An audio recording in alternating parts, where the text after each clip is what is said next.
plateforme qui est dédiée à tout ce qui est études supérieures et orientation en Afrique. Je m'appelle Ina et j'ai le plaisir sur cette chaîne de vous faire découvrir de nouvelles interviews du métier avec des professionnels qui ont décidé de nous donner des conseils et de nous permettre de savoir comment parvenir à exercer leur activité. Alors n'hésitez pas à vous abonner à la chaîne et à partager au plus grand nombre. L'idée c'est de faire découvrir à nos petites sœurs et petits frères les métiers auxquels ils peuvent aspirer. Alors aujourd'hui, on a le plaisir d'être en compagnie de Rama. Rama qui va nous parler du métier d'ingénieur en énergie renouvelable. Donc vous verrez, c'est un métier qui est à la fois technique, qui implique de la gestion de projet et qui demande aussi un engagement fort pour tout ce qui est écologie et économie. Et bon, je la laisse nous en parler un peu plus. Alors déjà, merci beaucoup Rama d'être avec nous aujourd'hui. Donc c'est un plaisir pour nous de te recevoir et que tu puisses nous parler de ce métier. Je pense que pas forcément beaucoup de gens savent ce qu'il y a derrière. Donc toi, tu vas nous permettre de bien le découvrir. Donc on va commencer par une petite présentation de ta part. Donc je vais te demander de t'introduire ton métier et toi en tant que personne. D'abord, merci Ina pour cette invitation. Je tiens vraiment à féliciter cette belle initiative car ça permettra à nos jeunes frères et sœurs de prévenir en fait leur avenir professionnel. Donc je suis Ramatoulaye Goudiaby et j'habite à Dakar. Je suis diplômée ingénieur énergie renouvelable et je suis chargée d'aide au développement de projets éoliens et solaires dans une entreprise de la place. Ok, d'accord. Alors, première question. En quoi ça consiste d'être ingénieur, on va dire, en énergie renouvelable? C'est quoi les différentes missions? Bon, pour le métier que j'exerce actuellement, je dirais que je suis plutôt polyvalent. Voilà, parce que moi, en fait, j'interviens dans tous les aspects du projet, dans le cadre de la communication, de l'étude de faisabilité technique et financière. J'interviens aussi dans le cadre juridique du projet, de la gestion de projet et des fois dans le management même. Donc c'est plutôt polyvalent. Et du coup, effectivement, en off, je te demandais quel type de projet tu es amené à faire. Bon, je suis plutôt dans la partie développement, dans la partie développement de projets solaires et éoliens. Et surtout le projet solaire, je suis plutôt dans la partie technique et aussi dans la partie, dans la partie gestion administrative des projets. Ok. Maintenant, je pense que c'est intéressant de savoir quel est ton parcours, comment tu as fait pour en arriver là. Voilà, après mon bac scientifique, j'ai intégré l'université Gaston Berger. Du coup, le bac scientifique est très important, on peut dire, dans le choix de filière. Effectivement, il faut un bac scientifique. Donc après mon bac scientifique, j'ai plutôt intégré d'abord l'université de Dakar. Oui, j'ai fait la physique et la chimie, 2 ans. Après, j'ai intégré l'université Gaston Berger de Saint-Louis. D'abord, je suis arrivée à Gaston Berger pour faire la filière de télécommunication. Je l'ai fait une année, mais je ne m'y retrouvais pas. Après, j'ai changé de filière. J'ai fait la licence physique. Et après, c'est après que j'ai intégré le master en énergie renouvelable de l'université Gaston Berger de Saint-Louis. Et c'est bien que tu le dises parce que ça veut dire que c'est un débouché de tout ce qui est physique, chimie. Voilà, c'est ça. Il y a des gens qui se demandent, qui se disent je vais être professeur uniquement, mais il y a d'autres voies qui sont possibles. Effectivement, il y a d'autres voies qui sont possibles. Parce que moi, en fait, je voudrais en fait, être opérationnel après la 2e année. Après la licence, je voudrais être opérationnel. L'enseignement, c'est bon, mais ça demande d'être passionné en enseignement. Donc moi, je me voyais plutôt sur le terrain, en fait. Ok, d'accord. Alors, à quoi par exemple ressemblent tes journées? Donc quand tu arrives le matin, qu'il y a un projet à mettre en vie, on va dire, comment ça se passe? Quelles sont les actions que vous posez? Oui. En fait, mes journées sont plutôt différentes. Ça dépend. Des fois, je suis dans la prospection, identification des prospects, essayer de les contacter. Et sur la prospection, il y a un processus à suivre. Il faut déjà identifier. Il y a l'identification géographique.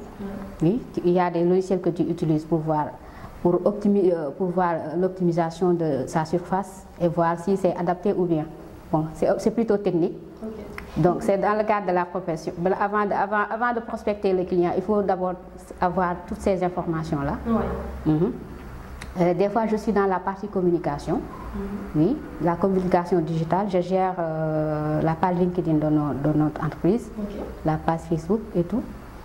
Des fois, je suis dans la recherche de marché, l'étude de marché au niveau de la CEDEAO, parce qu'on s'intéresse aussi dans la zone CEDEAO pour développer des projets éoliens et solaires là-bas.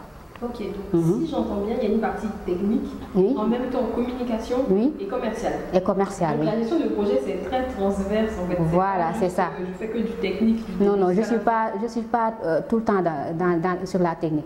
Je suis plutôt polyvalente. Oui, voilà. Effectivement, je suis dans l'aspect commercial, l'aspect technique, même financier. Ok.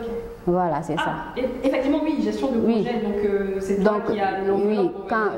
Des fois, il arrive que tu mets en place l'étude de faisabilité technique et financière du projet. D'accord. Donc, c'est nécessaire. Je pense que les internautes vont se rendre compte du coup que c'est assez vaste comme... Oui, c'est assez vaste, oui. Et de toute façon, en 2021, j'ai envie de te dire, ou même plus tard, on n'est pas amené à gérer un segment et puis on ne fait que ça. Oui. Il faut être polyvalent au début pour se spécialiser après et faire il faut être polyvalent en fait. C'est une nécessité. Et on parlait aussi du côté engagement. Parce que quelque part, comme j'ai dit au début, j'ai utilisé le mot écologie, que d'ailleurs tu m'as soufflé. Donc, est-ce que toi justement, c'est quoi ta motivation? Ma motivation, c'est la lutte contre le changement climatique et aussi être acteur dans la création d'un monde durable. C'est ça qui m'a motivée, c'est pourquoi je me suis orientée dans les énergies renouvelables. Ok. Et justement, qu'est-ce que tu recommanderais à des jeunes qui veulent choisir la même orientation? Pour les jeunes qui veulent choisir la même orientation, d'abord, en fait, je leur recommanderais d'être patient et plutôt commencer en bas de l'échelle, surtout. De ne pas sous-estimer les stages, surtout en chantier. Le métier, il faut maîtriser le chantier. Tous les équipements, comment ils fonctionnent. Donc, pour ce métier-là. Et vraiment, s'ouvrir à l'évolution de la technologie. Donc, tout le temps, il y a des nouvelles solutions à proposer aux clients et tout. Donc, la technologie évolue. La technologie, et surtout se former. Essayer de maîtriser aussi l'anglais. C'est nécessaire pour la communication parce que tu arrives à communiquer au niveau international avec des fournisseurs internationaux. Donc, c'est impératif en fait. C'est impératif. Ok. Voilà, c'est ça. D'accord. Peut-être que l'anglais fait partie des matières que vous étudiez aussi dans le programme. Oui, dans le programme. À l'UGB, il y a l'anglais. Et effectivement, quelles sont les autres matières? Alors, j'aime bien parce que ça donne un peu une idée du curriculum de formation à ceux qui s'engagent dans cette voie. Quelles sont les matières, par exemple, que vous étudiez dans cette filière? Bon, c'est plutôt général. Il y a la filière biomasse, la filière photovoltaïque et aussi la filière éolienne. Voilà. Et maintenant... Et hydraulique aussi. Donc, tout ce qui est énergie renouvelable, les sources d'énergie renouvelable, c'est ça. Des fois, il arrive aussi d'étudier le cadre juridique. Le cadre juridique sur les énergies renouvelables parce que c'est intéressant. Et là, on est sur un autre registre. Voilà, c'est ça. Voilà, c'est ça. D'accord. Et aussi la formation sur les différents logiciels de conception. Il y a aussi ça, la partie technique. Justement, c'est là où j'allais en venir. J'allais demander cette partie technique parce que je sais que ça peut en effrayer beaucoup. Qui disent, bon, déjà un ordinateur au système d'information, est-ce que je vais comprendre comment ça va se passer? Bon, en formation, c'est plutôt rapide. Parce qu'un prof peut venir prendre une semaine, après, faire un séminaire de cours, après ça va quoi. Mais c'est à l'étudiant de se former après. Il faut vraiment être autodidacte. Et du coup, les ressources, c'est sur Internet, à la bibliothèque Oui, il y a la bibliothèque, il y a les logiciels, se former tout le temps, faire des simulations.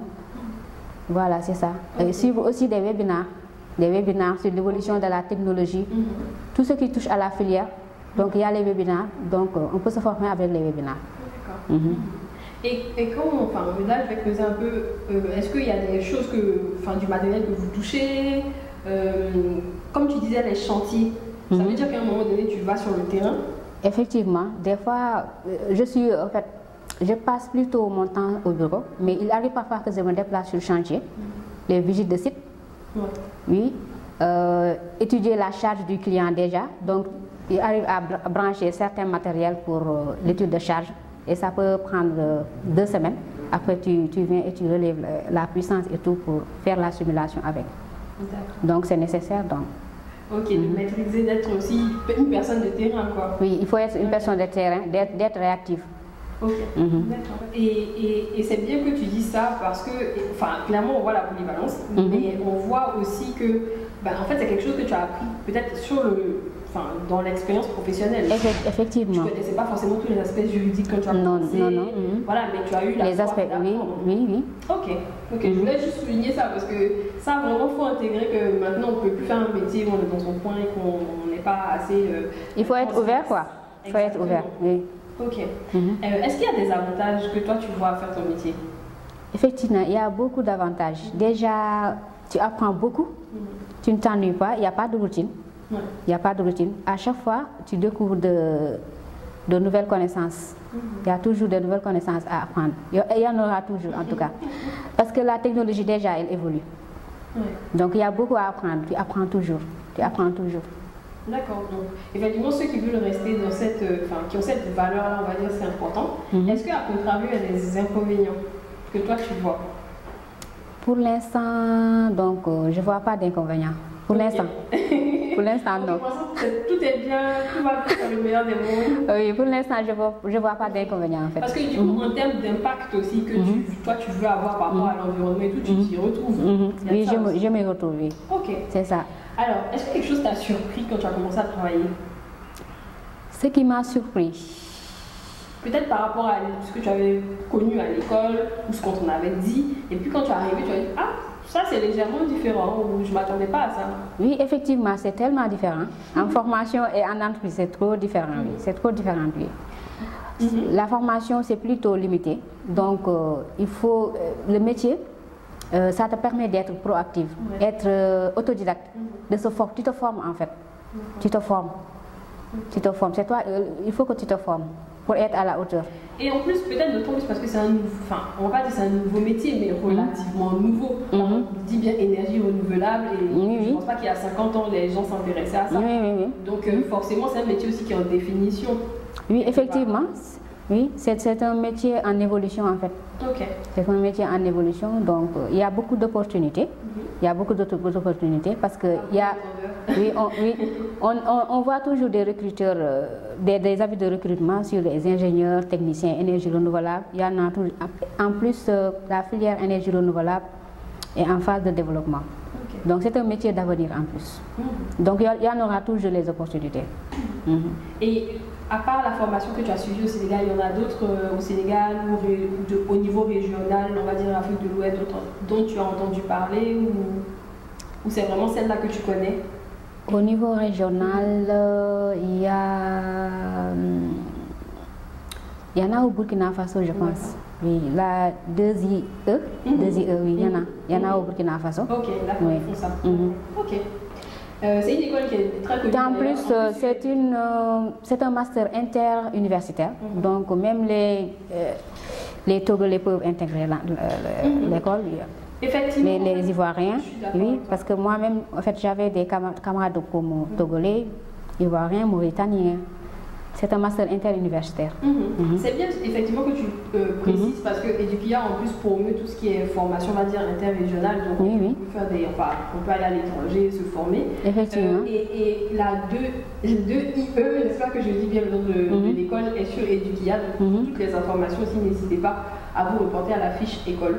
Voilà, vous avez et le master se fait par sélection de dossiers. C'est ça, oui. Ok, très bien. Merci pour les infos en tout cas. Maintenant, je vous en prie. Quand on débute dans le métier, à quel salaire on peut prétendre? Donc on va dire que c'est assez subjectif et puis on a un instant T, donc c'est une idée. Pour un ingénieur débutant, on peut espérer avoir 250 000 par mois pour un ingénieur débutant.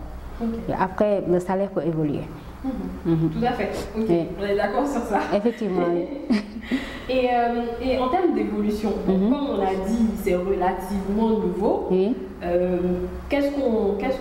La suite, ce serait quoi? Oui, la suite, après beaucoup d'années d'expérience, après avoir acquis des expériences dans le métier, donc un ingénieur énergie renouvelable peut devenir un directeur de projet même. D'accord. Oui. On peut occuper un poste de direction. Oui. Et c'est quelque chose qu'on exerce en entreprise, enfin en tout cas pour l'instant c'est sous cette forme-là, on va dire. Oui, oui, il y en a même. Ok. Alors maintenant moi je voulais effectivement passer quelque part un message et je me dis que toi tu vas aider à passer ce message-là. C'est le fait que effectivement que c'est des carrières scientifiques ou ingénieurs, il y a des gens ou des parties de la communauté ou les femmes qui peuvent se mettre des limites et dire ah mais bon ça c'est peut-être pas pour moi, c'est trop technique. Toi déjà quel est ton avis par rapport à ça, qu'est-ce que tu as constaté et puis si tu as des conseils justement dans ce cadre-là? Je dirais plutôt en fait la filière scientifique, technique, vraiment c'est pour la femme quoi.